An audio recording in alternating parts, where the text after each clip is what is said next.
en wacha ka ba mot we ba ko be video ko be la we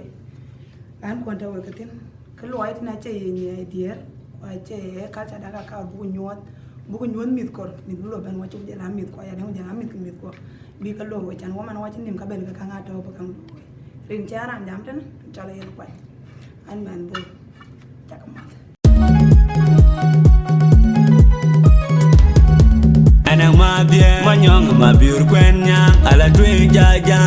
banya janga koy banya jangorbi baiben de musara nyar ling bay jawe mariar markanda gayena bayrio etim di de ben markanda luawe pawela jangan nyare go ganier baiben dogle war yanga gur ladi de jeng da bel wo we lor ji wudye dogle wade ane tira ba duomyol tira ba bio go de jan nyandin ngilario ko ber chege adiere liete je ba wel lie yuale manyama bir gwenya pio we ge dirge ye chaga ma jene binaria ge ilat ku pion to ke yin mat ku ye wok e gan tero yin ma dia ku ba wok ba ya jal ge linga nom jamanin jal ma ge ilat pio we ke dun man gwenya ngai balwe pio na mi gola ye tingere mi ole bakir wala jang maju manyong ma bio er pio ayang ye yin de pidi jenga yanin mo ma we dalam du kwane banya janga koy pio nduna yenge we jemandana wugi ya wo bana jangorbi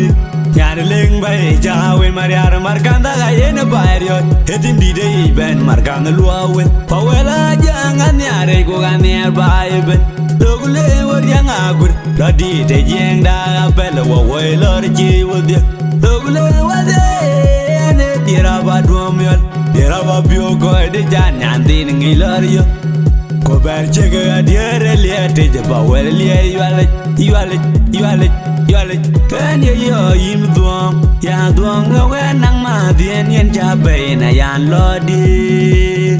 pio mere jawane jam yonde de jan yo manadwen manu kwen nyang yang aniar be yan ling bay jawe mariar markanda gayena bayrio etim di de ben markanda luawe pawela jang aniare go ganiar bayben dogle war yang agur ladi de jeng da bel wo we lor ji wudye dogle wade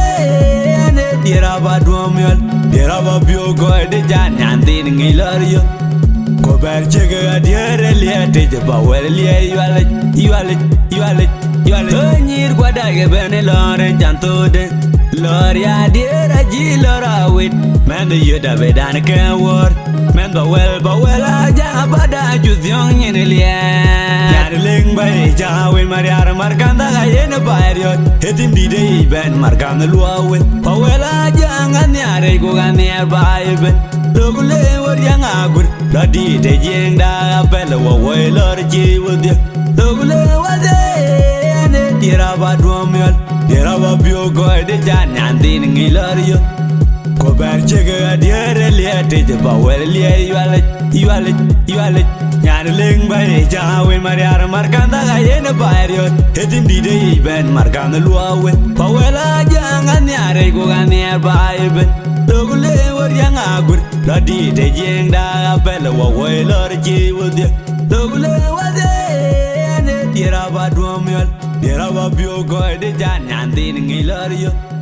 ko ber chege adiere liete je ba wel lie yuale